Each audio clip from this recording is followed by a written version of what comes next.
Okay, so she doesn't really hate it here, but she doesn't exactly like it here either. When we moved here, our youngest daughter was 10 years old. I know I don't talk about our girls a lot, and that's because their life is their story to tell, but obviously our daughters mean everything to us, and we hold them in top priority in our lives. Before we relocated here, we obviously had a lengthy talk with both of them. My stepdaughter, our oldest, was just getting out on her own, so she is on the threshold of building her own life and family. We had a way of helping her get started in the real world by renting to her our Ontario house at an affordable rate, which actually made us feel better than to sell the house altogether. We have even offered to privately sell the house to her someday if that's what she chooses. So she was on board with our decision. Our youngest daughter, though, while on board at the time, didn't fully understand exactly what we were embarking on, I think. Just how secluded from major modern amenities we were going to be. I mean, it's an all-day event to drive to the nearest city, and half of that time is spent driving. For me, it's golden. For her, it's annoying. She has been very patient, but she is bored, and not just bored, but really, really bored.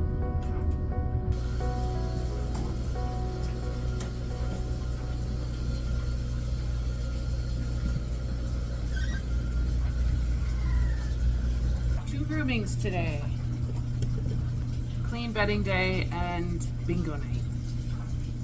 This is just not a teenager's village. She dreams of city life, art and fashion and music, and she is very much the opposite of Manfriend and I as far as outdoorsy farm kids go. She is just not the wilderness farm girl type. In fact, she takes a lot after Manfriend and I's sisters. Very trendy and glamorous and put together.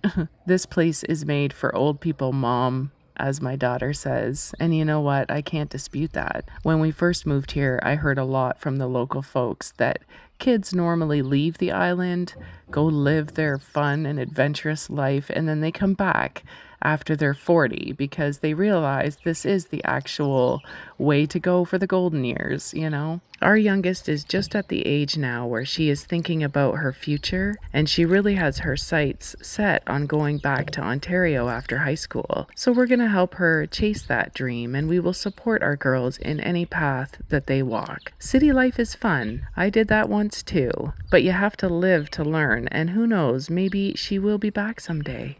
Maybe they both will. Maybe someday when Manfriend and I are long gone, this land we built up the last couple years will just be a sanctuary they visit in a world full of chaos. I dream that they will breathe in our energy and feel our love always, but especially here. My ashes are going down here, so I'm in it for the long haul, folks.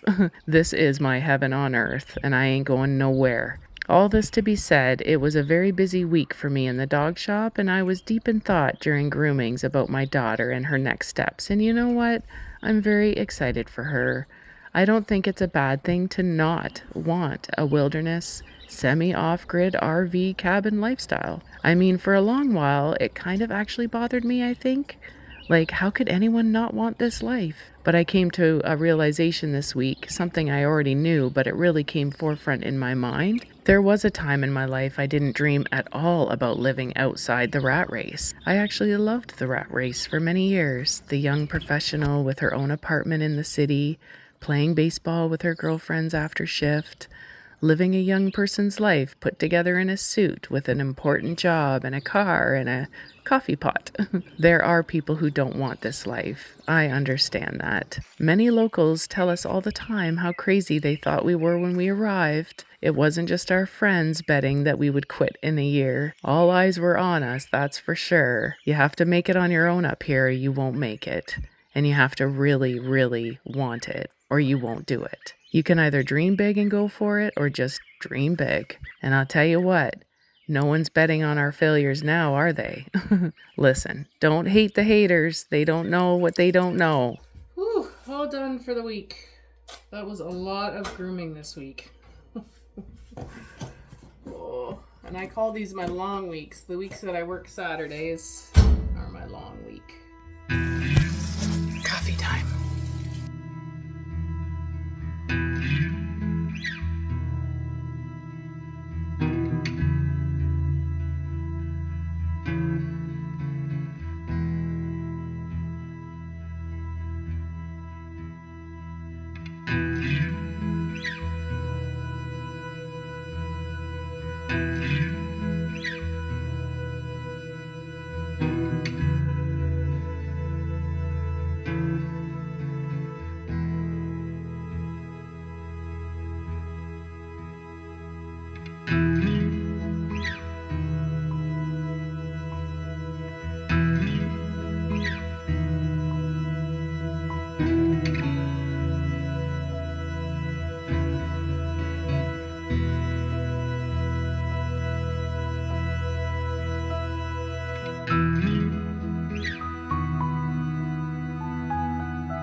house.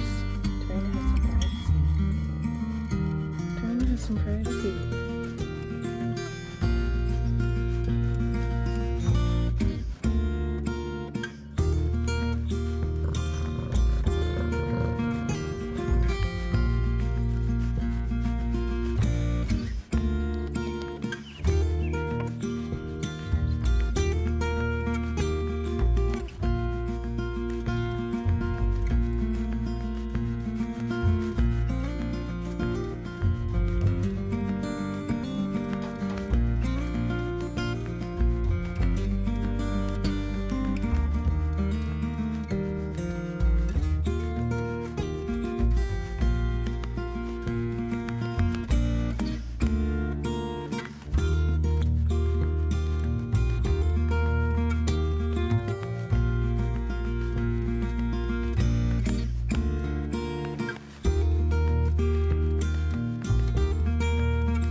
Guess what I hear? We got a free new to us toy, and it's gonna make my life a whole lot easier around here. I just had to take a break from trimming and I heard it running.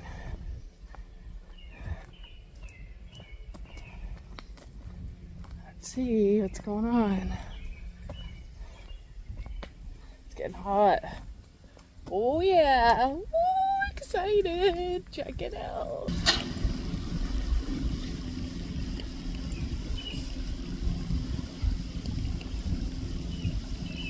That's right, a push mower. I never thought in a million years that we'd ever have to use a push mower again, but we've actually trimmed enough in the last couple years that there's a nice patch of grass up there by the shop. That makes me happy. I don't have to trim that hill today. Whew, this sanctuary is enough.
Trying hard to get out of bed. She